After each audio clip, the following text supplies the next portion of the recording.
இருந்தவரும் இருக்கிறவரும் வருகிறவருமாகிய சர்வ வல்லமையுள்ள யாவாகிய யாசுவ மேசியாவுடைய அதிகாரமுள்ள நாமத்தில் கடந்து வந்திருக்கிற ஒவ்வொரு பிள்ளைகளையும் நான் வாழ்த்துகிறேன். யாவாகிய யாசுவ மேசியாவுடைய கிருபை உங்களோடு கூட இருப்பதாக. அல்லேலூயா, அல்லேலூயா. வாசிக்கும்படியாய் தெரிந்து கொண்ட வேத பகுதி 1 கொரிந்தியருடைய புஸ்தகம் 11வது அதிகாரம் அதனுடைய 1வது வசனத்தை யாராவது வாசிங்க. நான் மெசியாவை பின்பற்றுகிறது போல நீங்கள் என்னை பின்பற்றுவர்களாயிருங்கள். சர்வ வல்லமையுள்ள யாவாகிய யாசுவ மேசியா இன்றைக்கு நமக்கு கொடுத்த வேத வசனம் அப்போஸ்தலனாகிய பவுல் திட்டமும் தெளிவுமாக சொல்லுகிற ஒரு சம்பவம் என்னவென்று சொன்னால், நான் மேசியாவை பின்பற்றுகிறது போல நீங்கள் என்னை பின்பற்றுங்கள். கொரிந்து சபைக்கு அப்போஸ்தலனாகிய பவுல் கொடுத்த செய்தி, நீங்கள் என்னை பின்பற்றுங்கள். எதற்காக என்னை பின்பற்றுங்கள்? நான் மேசியாவை பின்பற்றுகிறேன். நீங்கள் மேசியாவை பார்க்கவில்லை, உங்களுக்கு மேசியா எப்படிப்பட்டவர் என்று தெரியாது. நான் பார்த்தேன், நான் அவரிடத்தில் பேசினேன், அவர் எனக்கு வழிகாட்டினார். என்மேல் அவர் ஒரு சித்தம் கொண்டிருக்கிறார், அந்த சித்தத்தின்படி என்னை நடத்தி கொண்டிருக்கிறார். ஆனால் உனக்கோ உன் சந்ததிகளுக்கோ அவர் யார் என்று அறிவு உனக்கு இல்லாதபடியினால், நான் அவரை அறிந்து அவரை ஆராதிக்கிறபடியினால் என்னை பின்பற்றுங்கள் என்று சொல்கிறார். எனக்கு இதில் ஒரு வித்தியாசமான ஒரு விஷயம், யாருமே தைரியமாக இந்த வார்த்தையை சொல்ல முடியாது. சர்வ வல்லமையுள்ள தேவனுடைய பிரதிநிதியாக இருந்து கொண்டு நான் தேவனைத்தான் சுட்டிக்காட்ட வேண்டுமே தவிர தேவனுடைய பிரதிநிதியை நீங்கள் பின்பற்றுங்கள் என்று சொல்ல முடியாது. ஆனால் பவுல் சில விஷயங்களை திட்டமும் தெளிவுமாக நமக்கு நினைப்பூட்டுகிறான். வேத புஸ்தகத்தை திறந்து 1 கொரிந்தியருடைய புஸ்தகம் 15வது அதிகாரம் 2வது வசனத்தை வாசிங்க. நான் உங்களுக்கு பிரசங்கித்த பிரகாரமாய் நீங்கள் அதை கைக்கொண்டிருந்தால் அதனாலே நீங்கள் ரட்சிக்கப்படுவீர்கள், மற்றபடி உங்கள் விசுவாசம் விருதாவாய் இருக்குமே. நான் உங்களுக்கு பிரசங்கித்த பிரகாரமாய் நீங்கள் கைக்கொண்டிருந்தால் ரட்சிக்கப்படுவீர்கள், இல்லை என்றால் உங்களுக்கு பிரயோஜனம் இல்லை. அப்ப நீங்க எதை பின்பற்றணும்னு சொல்றார்? இந்த ஜடத்தை பின்பற்ற சொல்லல. நம்ம உடனே நினைச்சோம், அப்போ சவுல் எவ்வளவு பெரிய மோசக்காரன், அவனை பின்பற்ற சொல்றான். இல்ல, அவன் திட்டமும் தெளிவா சொல்றான், என் மாம்ச சிந்தைகளை நீங்க பின்பற்ற வேண்டாம், என்னுடைய சரீரத்தின் கிரியைகளை நீங்கள் பின்பற்ற வேண்டாம். நான் யாசுவாவுக்குள் எப்படி இருக்கிறேனோ, நான் எதை பிரசங்கிக்கிறேனோ அதை நீங்கள் பின்பற்ற வேண்டும். வாசிக்க 1-2 தெசலோனிக்கேயருடைய புஸ்தகம் 2வது அதிகாரம் 14வது வசனத்தை வாசிக்கிற போது, நீங்கள் நம்முடைய யாவாகிய யாசுவ மேசியாவின் மகிமையை அடையும் பொருட்டாக எங்கள் சுவிசேஷத்தினாலே அந்த ரட்சிப்புக்கு அவர் உங்களை அழைத்தார். ஏதாவது புரியுதா? நீ ரட்சிக்கப்பட வேண்டுமானால், முடிய பரியந்த நிலைத்து நின்று ரட்சிப்பிற்குள்ளாக நீ கடந்து போக வேண்டுமானால், சொல்லப்படுகிற பரிசுத்த ஆவியினால் சர்வ வல்லமையுள்ள யாவாகிய யாசுவ மேசியாவுடைய வார்த்தையை கேட்டு அதன்படி நீ நடக்கணும். எங்க வேலை பிரசங்கிக்கிற வேலைப்பா, நாங்க பிரசங்கிக்கிறோம். இந்த பிரசங்கம் சர்வ வல்லமையுள்ள தேவனுடைய மகிமையும் ரட்சிப்பையும் உனக்கு கொண்டு வரும். ஆனபடியினால் இதை பின்பற்று. ஆமென். நான் நின்று சொல்ல முடியாது, பிரியமான கிறிஸ்தவ சகோதர சகோதரிகளே, நான் என்ன செய்கிறேனோ அதையெல்லாம் நீங்க செய்யுங்கன்னு சொல்ல முடியாது. நான் எவ்வளவுதான் சர்வ வல்லமையுள்ள தேவனுடைய சமூகத்தில் நான் வாழ்ந்து கொண்டிருந்தாலும் இப்பிரபஞ்சத்தின் ஆசை இச்சைகள், என் சரீரத்தின் மாம்ச இச்சைகள் என்னை வஞ்சிக்கும். அப்ப இந்த இச்சைகளினுடைய ஊடாய் நான் உங்களை வழிநடத்துவதற்காக அழைக்க கூடாது. சர்வ வல்லமையுள்ள தேவன் என்னை கொண்டு என்ன சொல்லுகிறாரோ அதனுடைய ஊடாய் நீங்கள் வளர வேண்டும், நீங்கள் அதை பின்பற்ற வேண்டும் என்றுதான் பவுல் சொல்லுகிறார். அல்லேலூயா. நிறைய பேருக்கு இந்த காரியத்தை குறித்து பேச மாட்டாங்க. ஏன்னா பவுல் சொல்கிறான் என்ன பின்பற்றுன்னு, அதை அவங்க எடுத்துக்க மாட்டாங்க. அவனுக்கு வேறு வேலை வெட்டி இல்லை, ஏதோ ஒன்று சொல்லி முடிச்சுட்டான், ரைட்டு விடுவோம், நம்ம வேறு எல்லாத்தையும் எடுத்துக்குவோம் அப்படின்வாங்க. இல்லை, பவுல் சொன்ன விஷயங்கள் ரொம்ப வித்தியாசமான விஷயம். நான் சில விஷயங்களுக்கு ஊடாக நான் கடந்து போன போது அது உண்மையாக சொல்கிறேன், என்னையவே ஒரு நிமிஷம் சிந்திக்க வைக்குது. அது அவன் எதை பற்றி சொல்கிறான் அப்படின்றத யோசிக்கணும். பவுல் எதை பின்பற்ற சொல்லுகிறான், அவன் எதை தேவனுக்கென்று செய்கிறானோ, தேவ சித்தத்தின்படி செய்கிறானோ அதை பின்பற்ற சொன்னார். அப்போ அது என்னன்னு சொல்லி யோசிச்ச நேரம் ரொம்ப வித்தியாசமாக இருந்துச்சு. சரி இருக்கட்டுமே, இன்னும் அவன் மறுபடியும் சொல்கிறான் பாருங்க. வாசிங்க கலாத்தியருடைய புஸ்தகம் 4வது அதிகாரம் 12வது வசனம். சகோதரரே, என்னை போல் ஆகுங்கள் என்று உங்களை வேண்டிக் கொள்கிறேன். நான் உங்களை போல் ஆனேனே, எனக்கு நீங்கள் அநியாயம் ஒன்றும் செய்யவில்லை. பிரைஸ் யாசுவா. அவன் சொல்ற விஷயம் என்னன்னா, நீங்க என்னை போல் ஆகுங்க. அப்ப என்ன யாசுவா மேசியா எப்படி உபயோகப்படுத்துகிறாரோ அப்படியாய் நான் சொல்லுகிற பிரசங்கத்தை கேட்கிற நீங்கள் உபயோகப்பட வேண்டும். பிரைஸ் யாசுவா. இது கொஞ்சம் வித்தியாசமான விஷயம். பவுல் செய்கிற எல்லாவற்றையும் நீங்க செஞ்சீங்கன்னா பவுலுக்கு வந்த உபத்திரம் உங்களுக்கும் வரும்.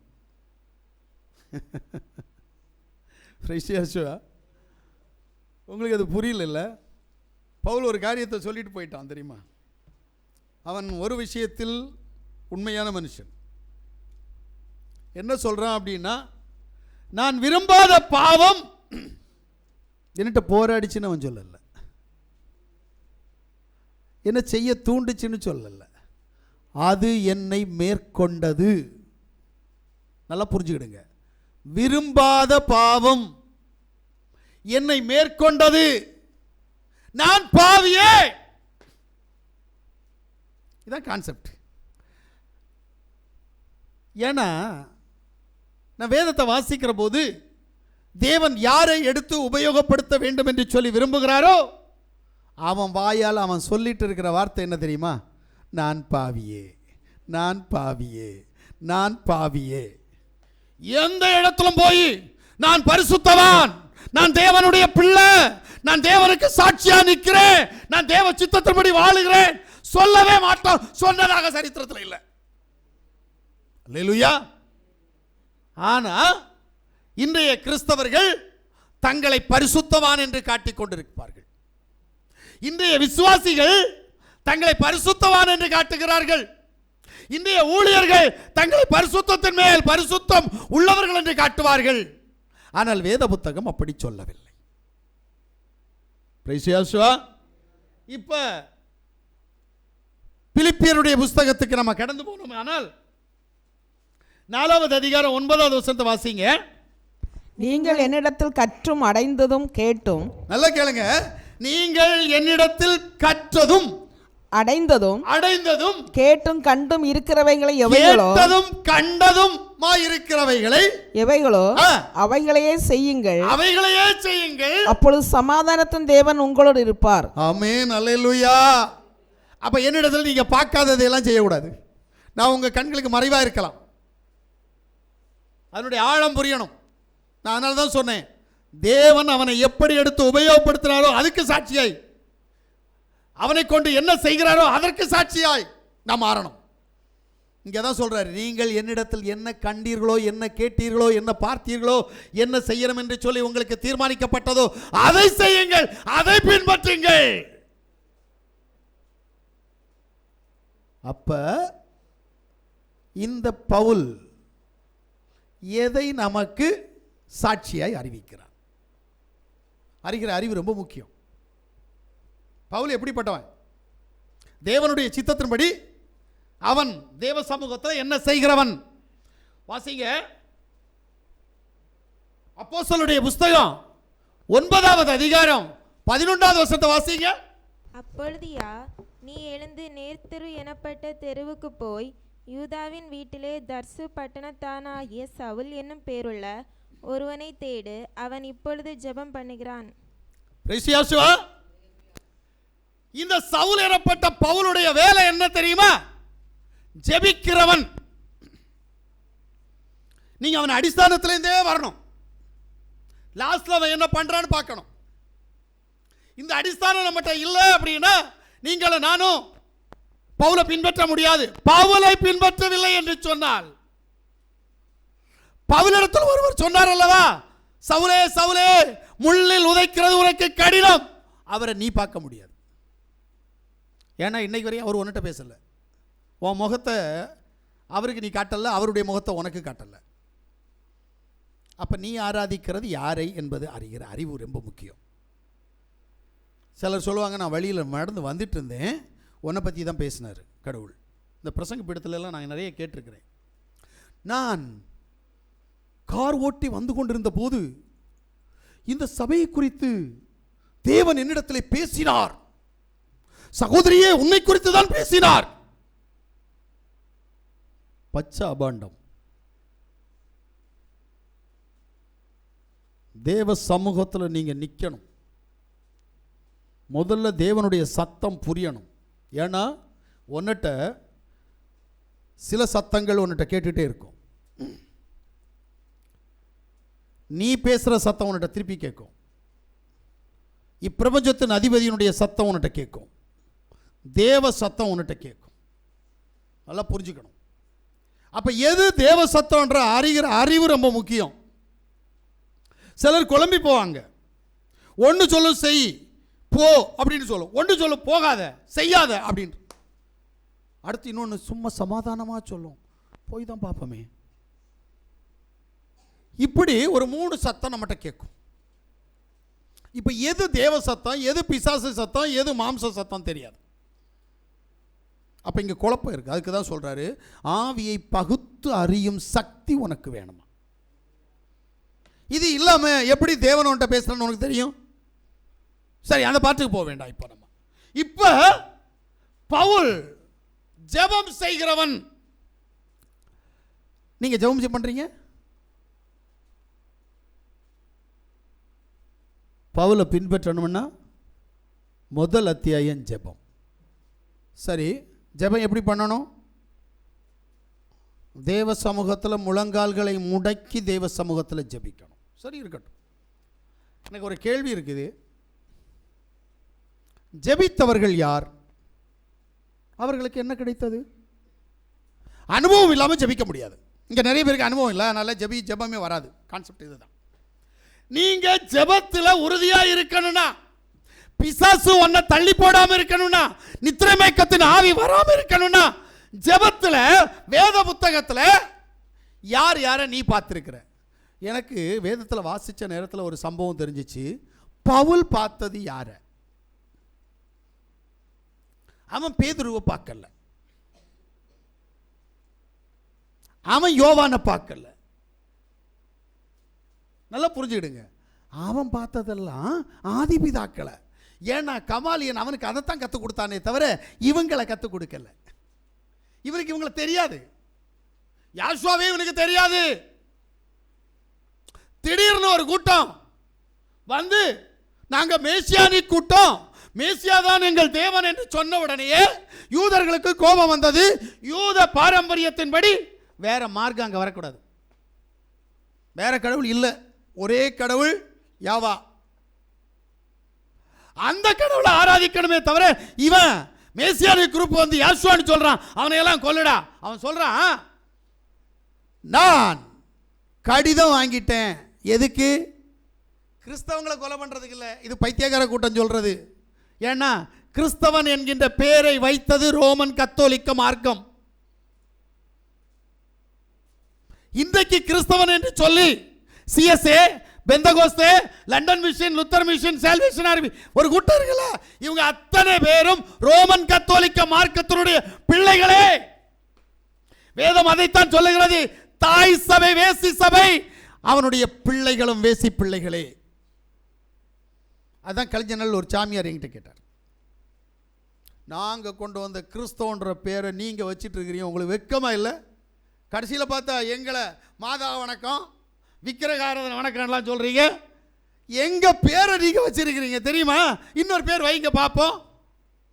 நான் அப்போ தான் சொன்னேன், ஐயா நான் வைக்கலையா, என்கிட்ட கேட்காத, எனக்கும் அதுக்கும் சம்மந்தம் இல்லை. இருந்தேன் கொஞ்ச நாள், ஆனால் இப்போ நான் அதில் இல்லையா.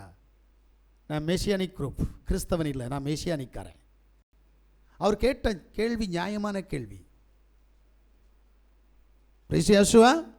அப்போ கிறிஸ்தவர்கள் அவர் என்ன செய்யலை, கூப்பிடல. இவர் மெசியானிக்காரர்களை கொலை பண்ண போனார் சவுல். ஆமென். நான் இந்த ரோமன் கத்தோலிக்க மார்க்கத்தை பற்றி பேசினா ஒரு கேள்வி கேட்பேன், என்ன தெரியுமா? இயேசுன்னு சொல்கிறாங்கல்ல, அவங்க பைபிளில் இயேசுவை கொலை செய்தது அப்படின்னு இருக்குல்ல, இந்த இயேசுவை கொலை செஞ்சது யாருன்னு தெரியுமா? சும்மா கூகுளில் போய் இயேசு கிறிஸ்துவை கொலை செய்தவர் யார் அப்படின்னு அடிச்சு பாருங்க, உடனே வரும் ரோமாபுரி மன்னன், ரோமாபுரி யுத்த வீரர்கள் அப்படின்னு இருக்கும். ரோமாபுரியை தான் சுட்டி காட்டும். சரி, ஆதி அப்போஸ்தலர்களை கொன்னது யாரு? அதுக்கு பின்னாடி ஒரே இறைவன் கொள்கையில் இருந்த அந்த முற்பிதாக்களை கொன்றது யாரு? பார்த்தீங்கன்னா எல்லாமே ரோமாபுரி. அங்கே ஒருத்தன் வந்துட்டு தன்னை கிறிஸ்தவன் சொன்னோன்னு நம்ம எல்லாம் போய் அவன் கொன்னவனே கடவுள்னு கும்பிடலாமா? கொஞ்சம் யோசிங்க. ரொம்ப யோசிக்க வேண்டிய ஒரு விஷயம் இது. ரோமன் கத்தோலிக்க மார்க்கத்தால் மட்டும்தான் மேசியானிக் குரூப் அளிக்கப்பட்டது. மேசியாவை தேவன் என்று சொன்னவர்களை கொன்று குவித்தார்கள். அவர்கள்தான் பிதா, குமாரன், பரிசுத்தாவி என்று சொன்ன 3 கடவுள் கொள்கையை கொண்டு வந்தவர்கள். அப்படிப்பட்டவங்களை எல்லாம் இன்னைக்கு நம்ம எல்லாம் கிறிஸ்மஸ் பண்டிகை யார் கொண்டு வந்தா? அவன் தான் கொண்டு வந்தான். பிரிசியாசுவா அதையே இங்கே இவனும் போய் கிறிஸ்மஸ் பண்டிகை கொண்டாடி பாலகனை தொட்டிலில் வச்சு அதுக்கு குடில் கட்டி அடுக்கு வாழ்த்து சொல்லி எத்தனை பேருக்கு கிறிஸ்மஸ் வாழ்த்து சொல்லிட்டு இருக்கிற? இந்த கூகுள், ஃபேஸ்புக்கு என்னெல்லாம் இருக்குல்ல, எல்லாத்துலையும் போய் கிறிஸ்மஸ் வாழ்த்து சொல்லிட்டு இருக்கிற. கேவலம் இல்லை? இயேசு பிறந்தாராம், கிறிஸ்து பிறந்தாராம். எங்கே பிறந்தாரு? தமிழ்நாட்டில் 100 வருஷம் ஆகுது பிறந்து, அவ்வளோதானே? இயேசுவார் பிறந்து 100 வருஷம் ஆகலை. ஏன்னா தமிழ் பைபிள் மொழிபெயர்க்கப்பட்டு 320 வருஷங்கள். இந்த 320 வருஷத்தில் குறைஞ்சது 6-7 தடவை பேர் மாத்தியாச்சு.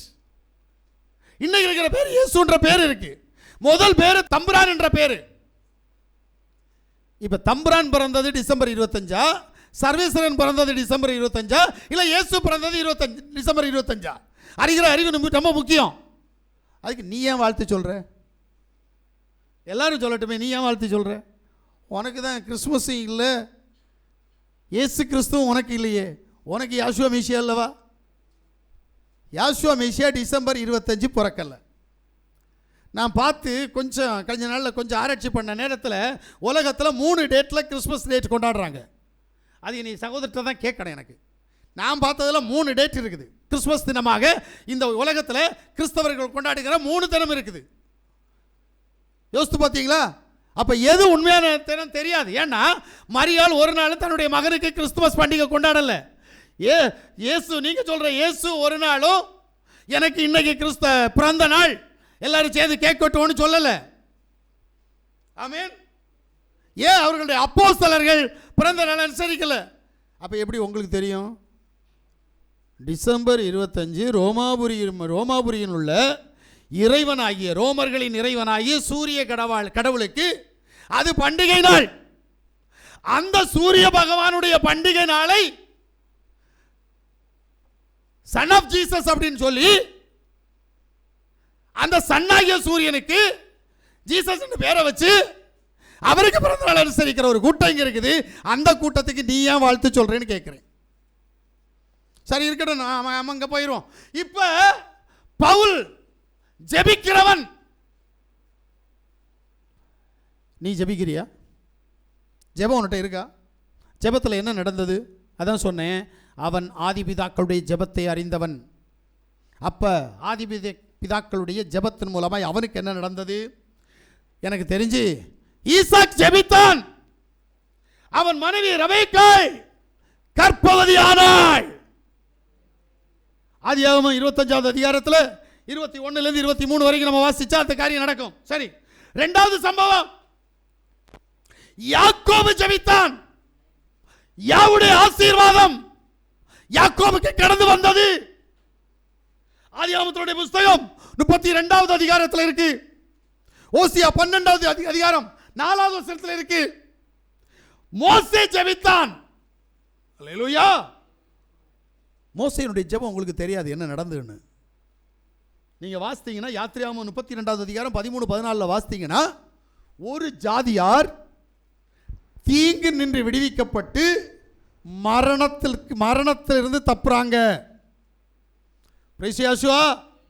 தீங்கிலிருந்து விடுவிக்கப்படுறாங்க. வரக்கூடிய உபத்திரம் வராமல் இருப்பதற்கு மோசே ஜெபிச்சான்.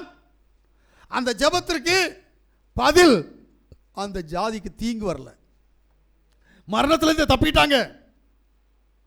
நல்லா புரிஞ்சுக்கணும். ஏன்னா என்னுடைய குருநாதராக இருக்கக்கூடிய நமக்கு வழிகாட்டியாக இருக்கக்கூடிய பவுல் சொல்ற காரியம் இதுதான். ஜெபம்னா சும்மா சாதாரண இல்லை. ஜெபத்தில் என்ன நடக்குது? ஒன்றும் நடக்கலையா? நீ என்ன ஜெபிக்கல? ஏன்னா எனக்கு தெரிஞ்சு ஆதி பிதாக்களுடைய ஜெபத்தில் என்ன நடந்ததுன்னு முதல்ல நீ தெரியணும். அப்போ உன் தேவன் சரியில்லைன்னு சொல்லிடாத, ஜெபம் சரியில்லைன்னு சொல்லி நீ சரியில்லை. யோசுவா ஜெபித்தான். யுத்தத்தில் வெற்றி சிறக்க சூரியனையும் சந்திரனையும் தரித்து நிற்க வைத்தது. இயற்கைக்கு அதிகாரம் கொடுக்கக்கூடிய வல்லமை ஜெபத்தில் இருக்குது. யோசுவா ஜெபித்தான். இந்த ஜெபம் உண்மையிலே இன்னைக்கு வரைக்கும் கேள்விக்குறி. ஏன்னா சூரியன் ஒரு பக்கம் நிக்குது, சந்திரன் ஒரு பக்கம் நிக்குது. நீ ஜெபிச்சா என்ன நடக்கும் சொல்லு? நமக்கு ஜெபமே வரல. கேட்டா நித்திரை மயக்கத்து நாவி, கேட்டா பிசாசு பிடிச்சு தள்ளி போடுது, கேட்டா ஒரு மனம் வரல, கேட்டா இருக்க முடியல, குறுக்கு வலிக்குது. ஏன்? ஆமென். அன்னாள் ஜெபித்தாள். அன்னாளுடைய ஜெபத்திற்கு தீர்க்கதரிசி பிறந்தான். சாமுவேல் தீர்க்கதரிசி பிறந்தான். ராஜாக்களையும் ஆசாரியர்களையும் அபிஷேகம் பண்ணக்கூடிய வல்லமை அந்த ஜெபத்திலிருந்து கடந்து வந்துச்சு. நீ ஜெபிச்சா என்ன நடக்கும் தெரியுமா? பிசாசு தான் வருது. ஒன்ன தேடி பிசாசு வருது. எப்படி? ஆமென். சாலமோன் ஜெபித்தான். ஜெபத்தின் பலன் விசேஷித்த ஞானம். எப்படி? உனக்கு என்ன இருக்குது? உன்னை எல்லாரும் முட்டாளாக்கிட்டு போயிட்டு இருக்கிறாங்க. ஆமென். ஏன்? உன் பேச்சுக்கு மரியாதை இல்லை. ஏன்? சபைக்கு போற பைபிள் கையில் இருக்குது, ஆனா தேவ ஞானம் உங்ககிட்ட வரல. யோபு ஜெபித்தான். யாவா அவனுடைய சிறையிருப்பை மாற்றினார். ஓ, சிறையிருப்பு இன்னும் மாறலி. எத்தனை வருஷமா ஜெபம் பண்ணிட்டு இருக்கிற?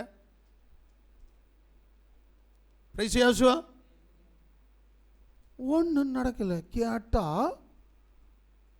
ஒரு மனம் இல்லை, கேட்டா போராடுது.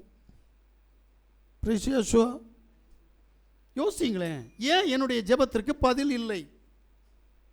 எல்லாரும் ஜெபத்துக்கு பதில் கொடுத்திருக்கிறா, என்னுடைய ஜெபத்திற்கு பதில் இல்லையே, என்ன காரணம்? யாபேஸ் ஜெபித்தான்.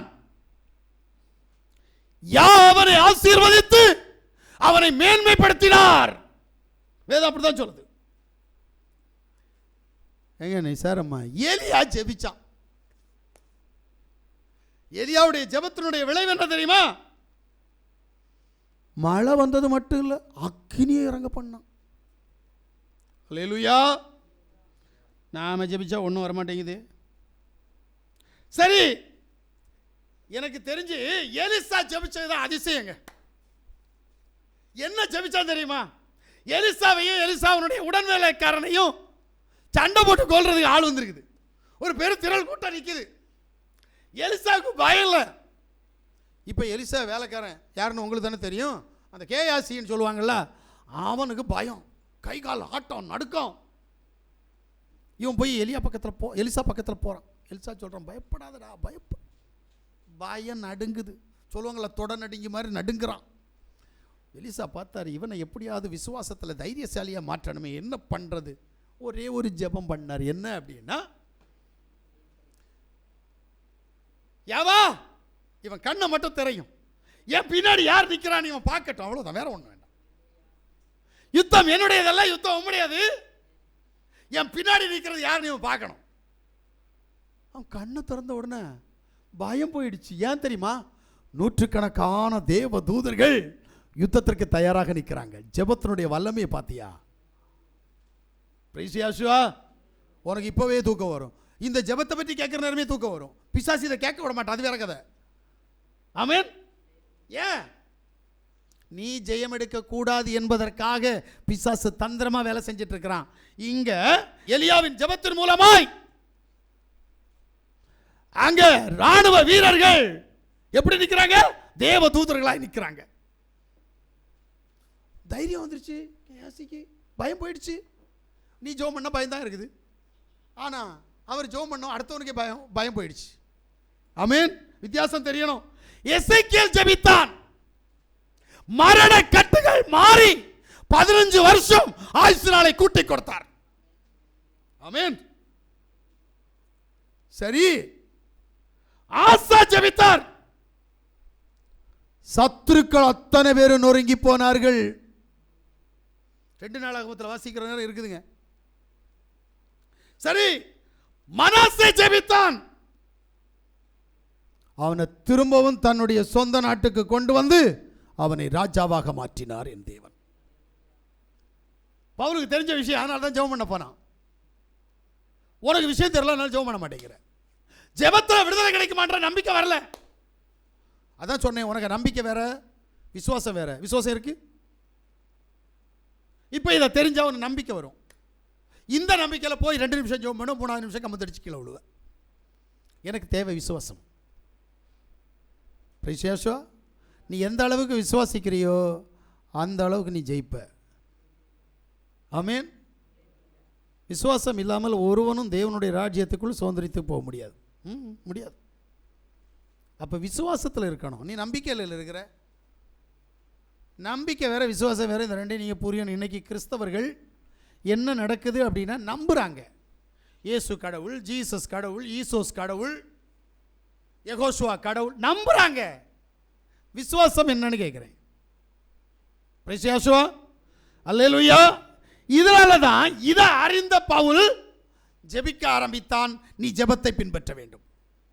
2வது சம்பவம் 1 தீமோத்தேயு 1வது அதிகாரம் 12வது வசனத்தை நான் வாசிக்கிற போது, என்னை பலப்படுத்துகிற நம்முடைய யாவாய் அர்ஷமெசியா என்னை உண்மை உள்ளவன் என்று எண்ணி இந்த ஊழியத்துக்கு ஏற்படுத்தினபடியினால் அவரை ஸ்தோத்திரிக்கிறேன். ஆமென்.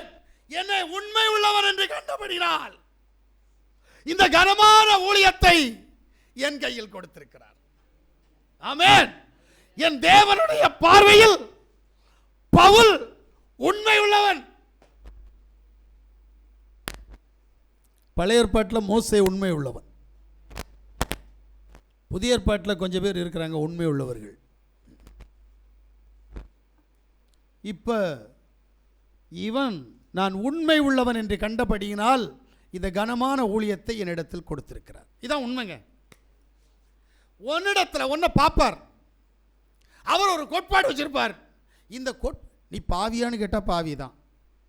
ஆனால் எந்த விஷயத்தில் தேவனுக்கு நீ உண்மையாக இருக்கிறியோ அதில் அவர் உனக்கு உண்மையாக இருப்பார். உண்மை சொல்கிறேங்க, நான் அநேக சந்தர்ப்பங்களில் தேவ சமூகத்தில் கேட்பேன், எனக்கு ஏன் தேவன் என்னை இந்த அளவுக்கு எடுத்து உபயோகப்படுத்துகிறார், ஏன் என்னை இப்படி அழைச்சிருக்கிறார்? பதில் என்ன தெரியுமா? நான் பரிசுத்தவான் இல்லை, நான் நீதிமான் இல்லை, நான் ஒரு பாவி. பாவியாகிய என்னை எடுத்து உபயோகப்படுத்துவதற்கான காரணம், அவர் விரும்புகிற ஏதோ ஒன்றை நான் அவருக்கு விருப்பமாய் செய்து கொண்டிருக்கிறேன். ஆனபடியினால் அதில் என்னை உண்மை உள்ளவன் என்று கண்டபடியினால் என்னை எடுத்து உபயோகப்படுத்துகிறார். அப்ப நீங்க என்ன செய்யணும்னா, தேவ சித்தம் எது அதில் நீ உண்மையா இருக்கணும். அல்லேலூயா. தேவ சித்தம் உன்னிடத்தில் எது நிறைவேறும் என்று வேண்டும் என்று தேவன் விரும்புகிறாரோ அதில் நீ என்ன செய்யணும்? உண்மையா இருக்கணும். இருக்கிறியா? கோடுன்னா கொடுக்க மாட்டேன், ஜெபின்னா ஜெபிக்க மாட்டேன், உபவாசம்னா உபவாசம் இருக்க மாட்டேன், ஆராதனைக்கு சரியான நேரத்தில் போய் சபையினுடைய காரியங்களை பாருன்னா பார்க்க மாட்டேன், ஊழியம் செய்யனா செய்ய மாட்டேன். தேவன் உனக்கு எப்படி உண்மை உள்ளவராக இருப்பார்? பிரைசியாசுவா நல்லா புரியணும். முதல்ல நீ அவருக்கு செய்யாமல் அவர் உனக்கு செய்ய மாட்டார். நான் உண்மையிலேயே இந்த கொடுத்தா எப்படி கிடைக்கும் அப்படின்னு சொல்லிட்டு கொஞ்சம் தேடி பார்த்தேங்க. எனக்கு தெரிஞ்சு 20 வசனத்துக்கு மேலே இருக்குது. குடு குடு குடு குடு குடு, ஆனால் நம்ம கொடுக்க மாட்டோம். அப்போ உனக்கு நான் ஒன்று மறுபடியும் சொல்கிறேன், பல தடவை சொல்லிட்டு இருக்கிறேன், 2026 உனக்கு சமாதானம் இல்லாமல் போகிறதுக்கு காரணம் நீ கொடுக்காமல் இருக்குது, வேற ஒன்றும் இல்லை. நீ கொடுத்தா அவர் உனக்கு உண்மை உள்ளவர். முதல்ல தரது சமாதானத்தை தருவார். அது நீ இருக்கலாம், உன் பிள்ளையாக இருக்கலாம், உன் பொண்டாட்டியாக இருக்கலாம், உன் புருஷனாக இருக்கலாம், உன் அண்ணனாக இருக்கலாம், தம்பியார், உன் குடும்பம் என்று சொல்லி நீ யாரை நம்புகிறாயோ அவர்களுக்குள் அவர் சமாதானத்தை வைப்பார். இல்லைன்னா சமாதானத்தை பிடுங்கிறார். பாப்பா சகோதரி உசார் என்ன நல்லா புரிஞ்சுடுங்க, சமாதானத்தை பிடுங்கிறார். மூஞ்சியை கழிட்டு வாங்கம்மா, நல்லா புரியுங்க. கண்டிப்பா சமாதானத்தை பிடுங்கிட்டாருன்னா உன் வாழ்க்கை கஷ்டம். பிரைசியாசுவா என் வாழ்க்கையில் சமாதானத்தை தூக்கிட்டாருன்னா உண்மை சொல்கிறேன், நான் வெறும் கூடு, வாழ்க்கையே இல்லை. ஏன்னா இந்த வேதத்தை எடுக்கிறதுக்கு முன்னாடி 3 முறை நான் தற்கொலை முயற்சி பண்ணவன், சமாதானம் இல்லாமல், வாலிப பிராயத்தில். கொஞ்சம் யோசித்துக்கிடுங்க. தேவன் அங்கே என்னை காப்பாற்றினார். இயற்கையாய் மரண அவஸ்தைக்குள் கடந்து போக வேண்டிய சந்தர்ப்பம் வந்தது, அதிலிருந்தும் அவர் என்னை காப்பாற்றினார். அதனால தான் இன்றைக்கி இங்கே நிற்க முடியுது, இல்லைன்னா முடியாது. ஆமேன். நல்லா புரிஞ்சுக்கிடுங்க. உங்களுக்கு என்ன சந்தர்ப்பம் இருக்குது, நீங்கள் எப்படி இருக்கீங்களா எனக்கு தேவையில்லாது. நீ மாறினா, நீ தேவ சித்தத்தை செய்ய ஆரம்பித்தா தேவ சித்தம் ஒன்னிடத்தில் கிரிய செய்ய ஆரம்பிச்சிடும். அல்லேலூயா. இதான் உண்மை. சமாதானம் எப்போ கிடைக்கும்னு தெரியுமா? நீ தேவனுக்கு உண்மையாக இருந்தால் அவர் உனக்கு சமாதானம் தந்துடுவார். ஏன்னா இது கடையில் வாங்க முடியாது. கடையில் வாங்குகிற சமாதானம் இல்லை, பக்கத்து வீட்டுக்காரங்க கொடுக்குற சமாதானம் இல்லை. தேவன் கொடுக்குற சமாதானம் எப்படிப்பட்ட தெரியுமா? உனக்கு கிடைத்த இந்த நாளில் ஆகிலும் உன் சமாதானத்துக்குரியவைகளை அறிந்திருப்பாய், ஆனால் அது உனக்கு நலமாய் இருக்கும். ஆனால் அந்த சமாதானம் உன்னுடைய கண்களுக்கு மறைவாக இருக்கு. நீ தான் தேவ சித்தம் செய்யலையே, தேவ நாமத்தை மகிமைப்படுத்தலையே. அல்லேலூயா. இப்போ இந்த பவுல் உண்மையா இருக்கிறான். என்னாகமத்தினுடைய புஸ்தகம் 12:7-8 வாசிச்சா உண்மை உள்ளவனுக்கு என்ன செய்யறான்னு சொல்லியிருப்பார் பாருங்க. மறைபொருளை வெளிப்படுத்துவார். உண்மை உள்ளவனுக்கு மறைபொருளை வெளிப்படுத்துகிறார். இரண்டாவது, உண்மை உள்ளவனுக்கு முகமுகமாய் பேசுகிறார். ஏன்னா மோசே உண்மை உள்ளவனாய் இருந்தபடினால் மறைபொருளை அவனுக்கு வெளிப்படுத்தி கொடுத்து முகமுகமாய் அவனோடு பேசினார். அல்லேலூயா. அடுத்து சொல்றார், நான் பிரத்யட்சமாய் அவனோடு பேசினேன். நீ உண்மையா இருந்த ஒன்னிட்டு அவர் என்ன செய்வார்? கிரியை செய்வார். அல்லேலூயா. முக்கியமா கொலோசியர் 1:7 வாசிங்களேன். அதை எங்களுக்கு பிரியமான உடன் வேலையாலும் உங்களுக்காக மெஸ்ஸியாவின் உண்மையான ஊழியக்காரனுமாய் இருக்கிற ஆமென் எப்பா பிரப்தாவினிடத்தில் நீங்கள் கற்றிருக்கிறீர்கள். நல்லா கேட்டீங்களா? எப்பாப்பிரா, இவனை குறித்து வேதம் திட்டவும் தெளிவாக சொல்லுகிறது. அவன் உண்மை உள்ளவன். யாருக்கு? யாசுவா மேசியாவுக்கு வேதம் சொல்லுது. நீ எப்படி அவருக்கு உண்மையா இருக்கிறியா? அல்லேலூயா. பிலிப்பியர் 2:25 சொல்லுது, அவன் குறைச்சல் உள்ளவனுக்கு உதவி செய்கிறவன். நீ செய்வ? யாசுவா, எவன் ஆசீர்வாதத்தில் ஐஸ்வர்யத்தில் இல்லாமையா இருக்கிறானோ அவனுக்கு உதவி செய்கிறவன். அல்லேலூயா. ஜெபத்தில் போராடுகிறவன் என்று சொல்லி கொலோசியர் 4:12 சொல்லுது. யாசுவா நிமித்தம் காவலில் இருந்தான் என்று சொல்லி பிலோமோ 1:23 நினைக்கிறேன் அங்க சொல்லுது. ஏன்னா அவன் உண்மை உள்ளவன். இரண்டாவது ஒருத்தரை குறித்து வேதத்தில் நான் வாசிக்கிறேன். 1 கொரிந்தியருடைய புஸ்தகம் 4:17. இது நிமித்தமாக எனக்கு பிரியமும் யாவுக்குள் உண்மையும் உள்ள என் குமாரனாகிய தீமோத்தேயுவை உங்களிடத்தில் அனுப்பினேன். நான் எங்களுக்கு எந்த சபையிலும் போய்த்து வருகிற பிரகாரம் மெசியாவுக்குள்ளாக என் நடக்கையும் அவன் உங்களுக்கு ஞாபகப்படுத்துவான். நல்ல கேளுங்க. யாரு அடுத்தது? தீமோத்தேயு. இவங்க 2 பேரும் யாருன்னு தெரியுமா? பவுலுடைய உடன் ஊழியக்காரர்கள். இவன் உண்மை உள்ளவன். எனக்கு உடன் ஊழியக்காரனே இல்லை, என்ன பண்றது? நான் உண்மையை பார்க்கணும்னு பார்த்தா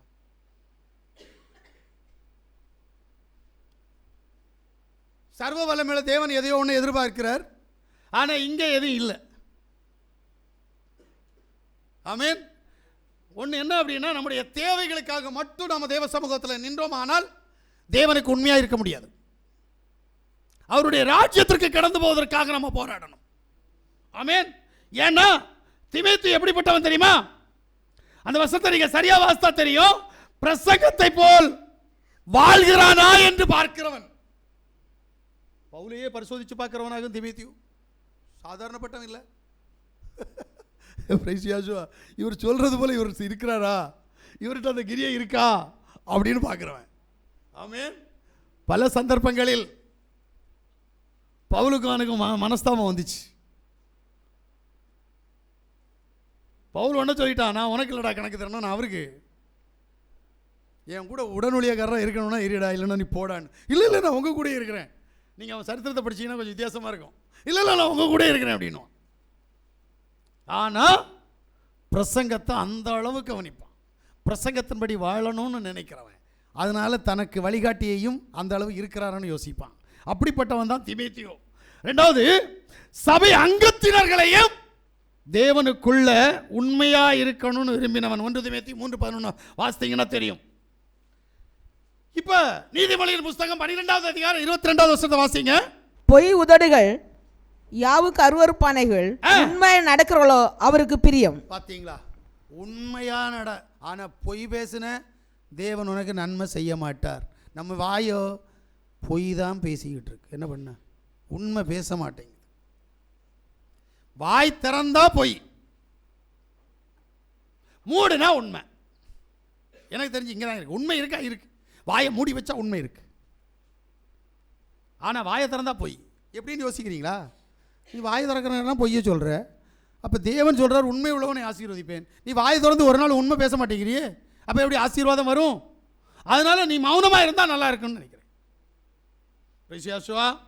இப்போ 2வது கேட்டகரியில் நீங்கள் பவுலை பின்பற்றணும்னா உண்மையாக இருக்கணும். 3வது, அப்போஸ்தலருடைய புஸ்தகம் 9வது அதிகாரம் 20வது வசனத்தை வாசித்தீங்கன்னா, தாமதமின்றி மேசியா தேவனுடைய குமாரன் என்று ஆலயங்களிலே பிரசங்கித்தான். நல்லா கேளுங்க. இவனுடைய பிரசங்கம் வேற ஒன்றும் இல்லை. நேரம் கிடைச்சா நான் அவனுடைய பிரசங்கத்தை பற்றி வருவேன். ரொம்ப வித்தியாசமாக இருக்கும். அவனுடைய மெசேஜ் எப்படி இருக்குன்னு தெரியுமா? பைபிளில் 3 பிரசங்கத்தை சுட்டி காட்டியிருக்கிறார். 3 மெசேஜும் உண்மையாக சொல்கிறேன், அதிசயம்னா அதிசயம். அவனை போல பிரசங்கம் பண்ணுறதில் வல்லவன் யாரும் இல்லை. அப்படி பிரசங்கம் பண்ணியிருக்கிறான். அவனுடைய பிரசங்கத்தினுடைய சாராம்சத்தை இங்கே சொல்கிறாரு. மேசியா தேவனுடைய குமாரன் என்று சொல்லி பிரசங்கித்தான். ஆத்துமாதாயம் சேர்றதில் அவன் வல்லவன். பவுலுக்கு ஏன் இந்த அளவுக்கு முக்கியத்துவம் அப்படின்னா, அவன் ஒரு நாள் வீட்டில் உட்காந்து நான் தூங்குறேன், ரெஸ்ட் எடுக்கிறேன், உடம்பு சரியில்லை, எனக்கு கை வலிக்குது, கால் வலிக்குது இருக்கல. ஏங்க, அவனை குத்து கட்டிருந்த ஒரு உபாதை சரீரத்தில் இருக்கிற போது நாடு நாடாக போயிட்டு இருக்கிறான் சுவிசேஷம் அறிவிக்க. நமக்கு தலைவலி வந்தா ஊழியத்துக்கு போகிறவங்களை அன்பாக கேட்குறேனே, ஒரு காய்ச்சல் வந்தா அப்போ காய்ச்சல், இன்னைக்கு ஊழியத்துக்கு போக முடியாது. ஒரு தலைவலி பிடிச்சு விட்டா தலைவலி போயிடும். ஆனால் தலைவலிக்கு பயந்து ஊழியத்துக்கு போக மாட்டான். மொத்தத்தில் ஊழியத்துக்கு அறிக்கை செஞ்சவன் ஒப்பு கொடுத்தும் ஊழியத்துக்கு போக மாட்டான். ஏன்?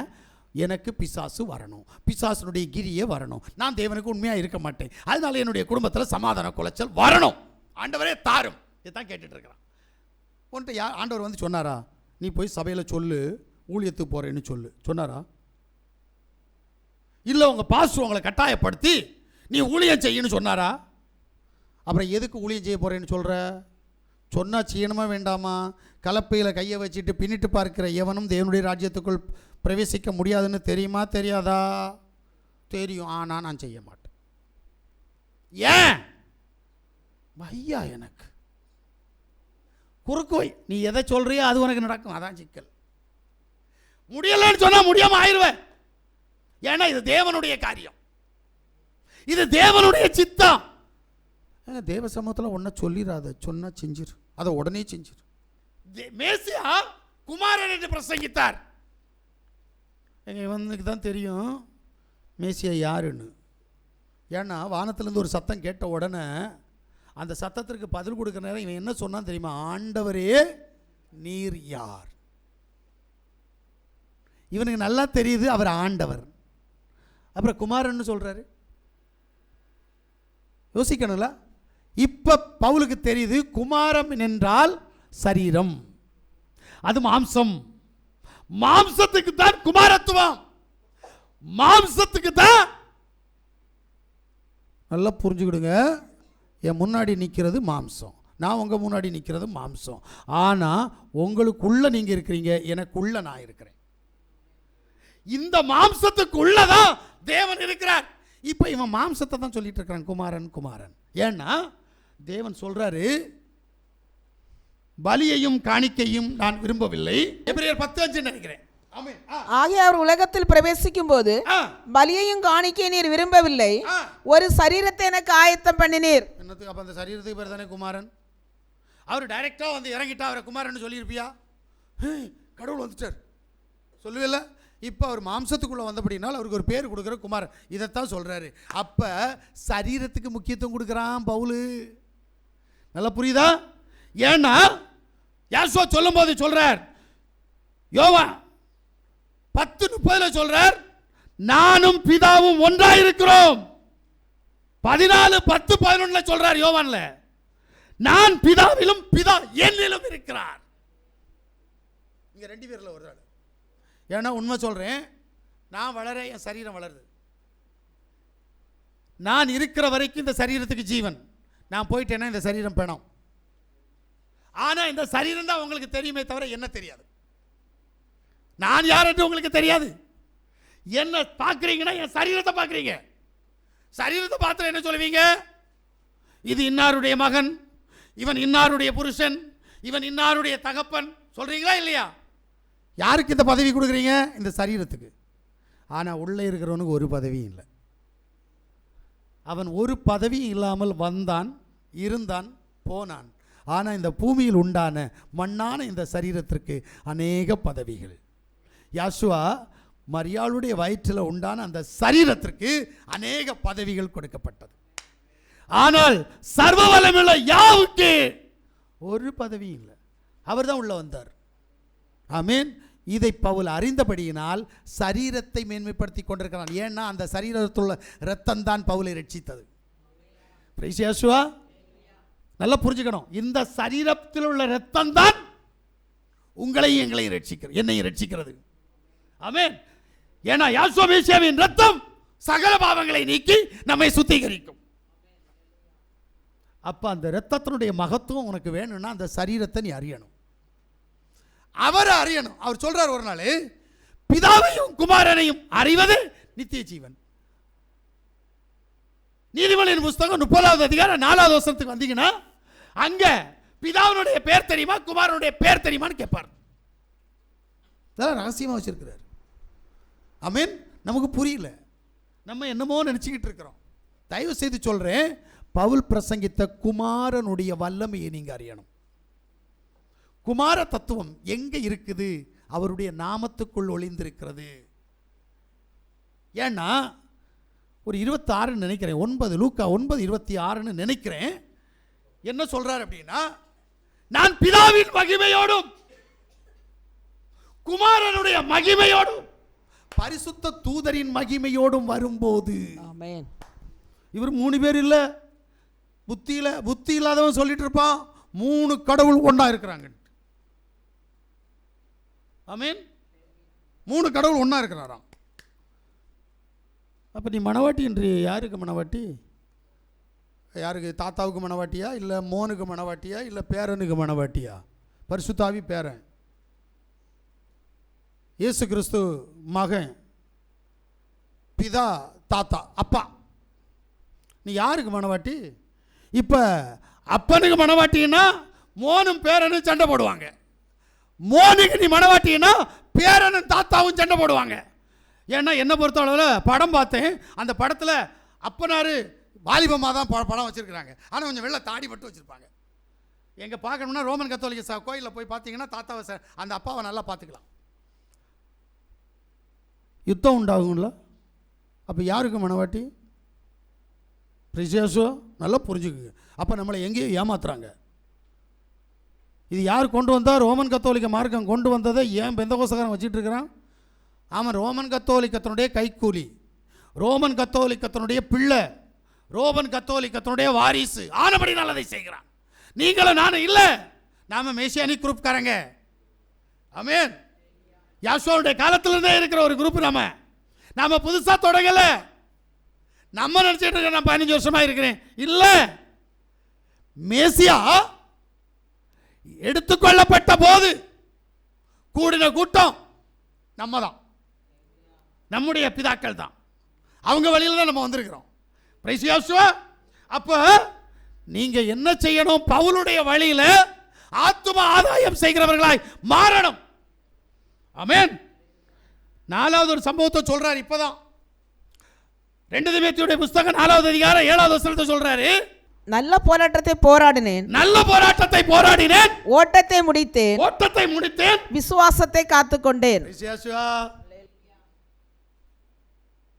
செய்ய வேண்டிய வேலையை 1 by 1 செஞ்சுட்டு வந்தான். அதனால தான் சொல்றான், என்னை பின்பற்றுங்கள்.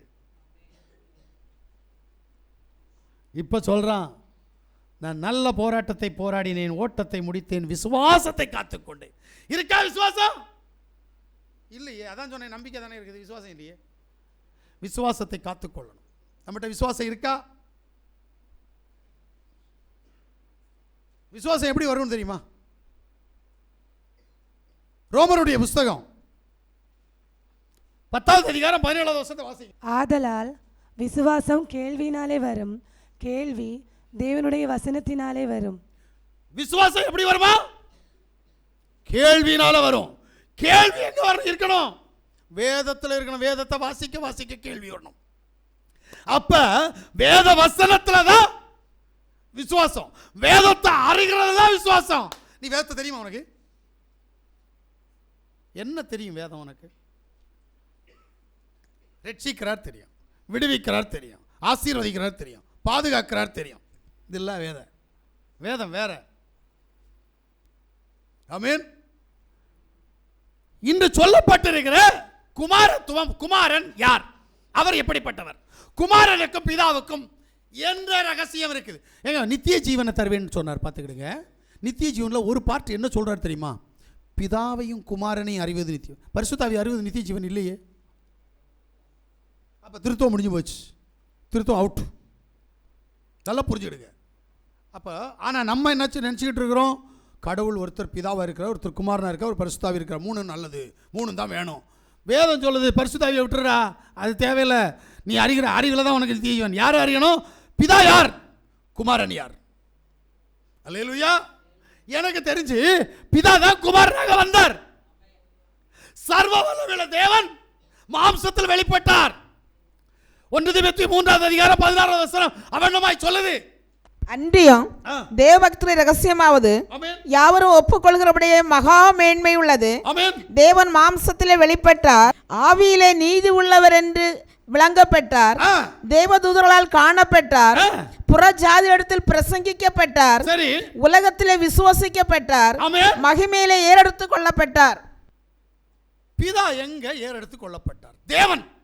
நீங்க தேவன் சொல்றீங்களா? பிதா எங்க ஏறெடுத்துக் கொள்ளப்பட்டார்? எனக்கு இந்த பதில் வேணும். அவர் பூமிக்கு வந்திருக்கணும், வந்தவர் மேல போயிருக்கணும். சரி, பரிசுத்த ஆவி எங்க வந்து போனார்? நீ பார்த்திருக்கணும்.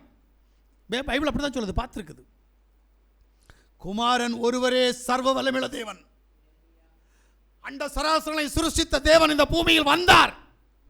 அநேகருடைய கண்களுக்கு முன்பாக அவர் கடந்து போனார். அவர் கடந்து போவதற்கு முன்பாக தேவ தூதர்கள் இந்த பூமியில் கடந்து வந்தார்கள்.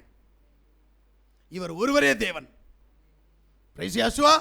அதை நீ விசுவாசிச்சாதான் நீ பவுலை பின்பற்ற. பவுலுக்கு 3 கடவுள்லாம் கிடையாது. பவுலுக்கு ஒரே கடவுள். பவுல் யாவா தேவனை ஆராதிச்சுட்டு இருந்தவன். இப்ப அவர் யாசுவா நம்பி அநேகருக்கு சத்தியத்தை சொன்னவன் இவன். சபை எல்லாவற்றுக்கும் கடந்து போய் சத்தியத்தை சொன்னவன் இவன். அப்ப அவன் எப்படி தேவன் எடுத்து உபயோகப்படுத்தினார் நல்லா புரிஞ்சுக்கிடுங்க. அடுத்த ஒரு காரியத்தை சொல்றேன். என்ன அப்படின்னா 1 கொரிந்தியருடைய புஸ்தகம் 9வது அதிகாரம் 27வது வசனம். மற்றவர்களுக்கு பிரசங்கம் பண்ணுகிற நான் தானே ஆமென் ஆகாதவனாய் போகாதபடிக்கு என் சரீரத்தை ஒடுக்கி கீழ்ப்படுத்துகிறேன். பிரைஸ் யாசுவா. பவுலட்ட நம்ம நிறைய படிக்கணும். நாட்கள் போக போக பவுலுடைய வாழ்க்கையில மாற்றங்கள் அதிகமா இருக்கு. நான் அதை உணர்றேன். அவன் சொல்றான், தன்னுடைய சுய சரித்திரத்தை எழுதுற போது அவன் சொல்றான், என் சரீரத்தை நான் கீழ்ப்படுத்துகிறேன். அப்படின்னா என்ன அர்த்தம்? என்னுடைய மாம்சத்தினுடைய இச்சை, என்னுடைய ஜீவனத்தின் பெருமை, நான் என்கின்ற கொள்கை. அதுக்கு முன்னாடி வரைக்கும் பேதுருட்ட போய் சண்டை போட்டு கிடந்தவன். நீ பெருசா நான் பெருசா? உங்களுக்கு இதெல்லாம் தெரியாது. வந்த புதுசுல அவனுடைய அதிகாரத்தை பயன்படுத்தி பேதுருட்ட சண்டை போட்டு பேதுருவை திசை மாற பண்ணினவனாக்கவன். நான் இங்க இருக்க, நீ போ, என்னால் முடியும். அவனுக்கு நிறைய பேர் சப்போர்ட். ஏன்னா அவன்கிட்ட பணபலன் இருந்தது, ஆள்பலன் இருந்தது, அதிகார பலன் இருந்தது. ஆனால் வளர வளர அவன் எல்லாற்றையும் குப்பையும் தூசுமாக துதறி தள்ளி விட்டு அவன் தேவனுக்கென்று தன்னை மாற்ற ஆரம்பித்தான். இப்பதான் சொல்றான், என் சரீரத்தை ஒடுக்கி அடக்கிறேன். மாம்ச இச்சையிலிருந்து வெளியில் வந்துருவியா?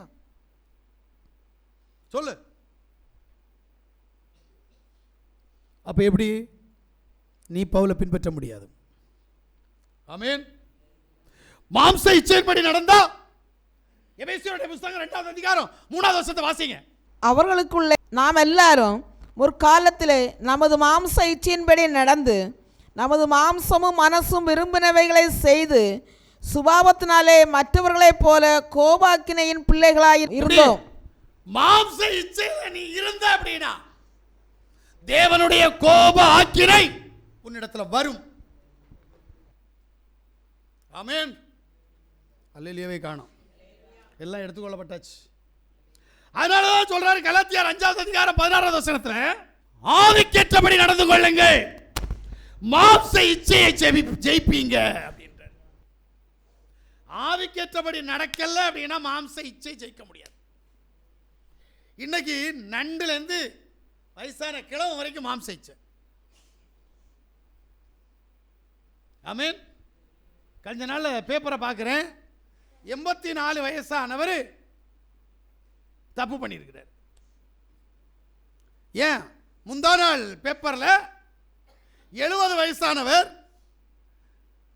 65 வயசான மனைவிட்ட அன்பா போனாராம். அவ போய் கேஸ் கொடுத்துட்டான். என் புருஷனால எனக்கு தொந்தரவு உண்டு. முடிஞ்சுதா? மாம்ச இச்சை என்னெல்லாம் செய்துன்னு பார்த்தீங்களா? புருஷன் பொண்டாட்டிக்குள்ளே என்ன நடக்குது நாட்டில்? புருஷன் பெருசா பொண்டாட்டி பெருசா? இப்போ இந்த நிலை வந்துருச்சு. பிள்ளை பெருசா தாய் தோப்பன் பெருசா? இந்த நிலை நம்மகிட்ட வந்தாச்சு. தயவு செய்து சொல்றேன், மாம்ச இச்சையினுடைய உடாய் நாம் கடந்து போகாதபடிக்கு தேவ சித்தத்தை நிறைவேற்றினால் மட்டுமே பவுலுடைய அடிஸ்தானத்திற்குள் நாம் கடந்து போக முடியும். அல்லேலூயா. இறுதியா ஒரு காரியத்தை சொல்லுவார் பாருங்க. எல்லாத்தையும் சொல்லி முடித்துட்டு சொல்லுவார். கடைசியா ஒரு விஷயத்தை சொல்லுவார். 1 தீமோத்தேயுடைய புத்தகம் 1வது அதிகாரம் 5வது வசனத்தை சொல்றார் பாருங்க. இதுதான் எனக்கு ஆச்சரியமான விஷயம். இவ்வளவத்தையும் சொல்லி முடிச்சிட்டு இப்படியெல்லாம் வாழ்ந்துட்டு நான் என்னுடைய மாம்சத்தை என்னுடைய சரீரத்தை அடிச்சு உடக்கி உண்மை உள்ளவனாக இருக்கிறேன்னு சொன்ன பிறகு ஒரு காரியத்தை சொல்லுவார் பாருங்க. பாவிகளை ரட்சிக்க மெசியா யாசுவா உலகத்தில் வந்தார் என்கிற வார்த்தை உண்மையும் எல்லா அங்கீகரிப்பும் பாத்திரமானது. அவர்கள் பிரதான பாவி நான். எப்படி யோசிக்கிறீங்களா? அப்போஸ்தலர்களில் 11 பேர் இருந்தாங்க. 11 பேர் யாசுவாவை பார்த்தாங்க, யாசுவாவுடைய போதனையின்படி வாழ்ந்தாங்க, ஊழியம் செஞ்சாங்க. அவங்க பின்னாடி வந்து மாம்சத்தில் பார்க்கல, மாம்சத்தில் உடன் ஊழியக்காரன் இல்லை, அப்போஸ்தலன் இல்லை, சீடன் இல்லை, அப்படி வந்துட்டு சொன்னா நான் தான் பிரதான அப்போஸ்தலன். எப்படி? அப்படிப்பட்டவன் சொல்றான், இப்ப நான் பாவியிலும் பிரதான பாவி. நிலைமை எப்படி மாத்திட்டான் பாத்தீங்களா? தேவனுக்குள்ள வர நேரம் பிறவி சுபாவம்லாம் இருக்கத்தான் செய்யும், நான் இல்லைன்னு சொல்ல வரல. ஆனால் அது ஏன் மாறல? நம்மிடத்தில் மாற்றம் இல்லாமல் நான் தேவனுடைய சித்தத்தின்படி வாழ முடியாது. அவன் சொல்கிறான், நான் பாவியிலும் பெரும் பாவி. அப்பா, ஏன்னா நான் இந்த சம்பவத்தில் தான் வேதத்தை கொஞ்சம் கூட உள்ளால போய் பார்த்தேன், யார் இந்த விஷயத்தையெல்லாம் சொன்னது அப்படின்ட்டு. ஏசாயா 6வது அதிகாரத்தில் பார்த்தீங்கன்னா 5, 6, 7 இந்த ஏசாவை குறித்து ஒரு சம்பவம் இருக்கும். என்ன அப்படின்னா, ஐயா மேலே போனவர் தேவ சமூகத்தில் நின்றுட்டு சொல்லுவார், எல்லாத்தையும் சுற்றி பார்ப்பார், பார்த்துட்டு சொல்லுவார், ஐயோ நான் யாருன்னு பார்க்குறாரு. பார்த்தா இவர் சொல்கிறாரு, ஐயோ நான் அசுத்த உதடுள்ள மனுஷன், நான் அசுத்த உதடுள்ள மனுஷர்கள் மத்தியில் வாசம் பண்ணுகிறவன். ஐயா எங்கே இருக்கிறாரு? உப்பரியின் மேலே. அங்கே இருந்துட்டு எண்ணம், நான் பாவி. இவன் மேலே போயாச்சு இல்லை? தேவதூதன் இப்போ என்ன பண்ணுறாரு அப்படின்னா, ஒரு நெருப்பு கட்டையை எடுக்கிறாரு.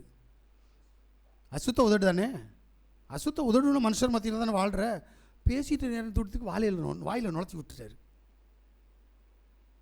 வேதம் சொல்லுது, 7வது வசனத்தை வாசிங்களேன். அதனால் என் வாயை தொட்டு, இதோ இது என் உதடுகளை தொட்டதுனால் உன் அக்கிரமம் நீங்கி உன் பாவம் நிவர்த்தியானது என்றான். பாவம் நிவர்த்தியானது. எப்படி? அக்கினிக்கு எவ்வளவு பவர், அந்த நெருப்பு கட்டைக்கு அவ்வளவு பவர் இருக்குது. எங்க உள்ள நெருப்பு கட்டை? பூமியில் உள்ள நெருப்பு கட்டை இல்லை, அது மேல, அது தேவ சமூகத்திலிருந்து வந்த நெருப்பு கட்டை. அதுக்காக நீ போய் அடுப்பில் இருக்கிற நெருப்பு கட்டையை தூக்கி வாயில் வச்சிடாத, அப்புறம் வாய் சுத்தம். ஏசாவுக்கு நடந்தது போல எனக்கு நடக்கட்டும்னு சொல்லிடாத. ஆமீன். அப்போ நீ தேவதூதனை தேடணும், நீ மேசியாவை தேடணும், முன்னாடி மேசியா இருக்கணும், பக்கத்தில் தேவதூதன் நிற்கணும், நீ அசுத்த உதடுள்ள மனுஷன்னு சொல்லணும். அப்போ நெருப்பு கட்டையை தூக்கி வாயில் குத்துவார். பிரைசியாசுவா, பாவம் தொலைஞ்சது, பாவம் போச்சு. உன் பாவம் போச்சா? பிரைசியாசுவா, சர்வ வல்லமையுள்ள தேவன் உன்னிடத்தில் விரும்புகிற காரியம் இதுதான். இப்படிப்பட்ட கிரியைகள் உடையவனாய் பவுலை நீ பின்பற்றினால் நீ தேவனுடைய ராஜ்யத்திற்கு சொந்தக்காரன். இல்லைன்னா முடியாது. உனக்கு கிரியை நடக்கணுமா, தேவ வல்லமை நடக்கணுமா, உன்னுடைய மன விருப்பம் நிறைவேறுமா, வேணும்னா இப்ப பவுலை பின்பற்று. அல்லேலூயா. நான் மேசியாவை பின்பற்றுகிறது போல நீங்கள் என்னை பின்பற்றுங்கள் என்று சொன்னாரே, எவ்வளவு தைரியமா சொல்லியிருக்கார் தெரியுமா? நீங்க நானும் சொல்ல முடியாது. தயவு செய்து இப்ப நம்ம பவுல் செய்த ஜெபத்தில், உண்மையில், அவனுடைய பிரசங்கத்தில், அது மாதிரி அவனுடைய விசுவாசத்தில், அவனுடைய சரீரத்தை கீழ்ப்படுத்தி மாம்ச இச்சைகளிலிருந்து வெளிவந்தது போல, தன்னை ஒரு பாவி என்று அறிக்கை செய்தது போல நாம் மாறினால், உண்மையாக இருந்தால், தேவன் நம்மை எடுத்து உபயோகப்படுத்த வல்லமை உள்ளவராக இருக்கிறார். நாம் எல்லாரும் கண்களை மூடுவோமா?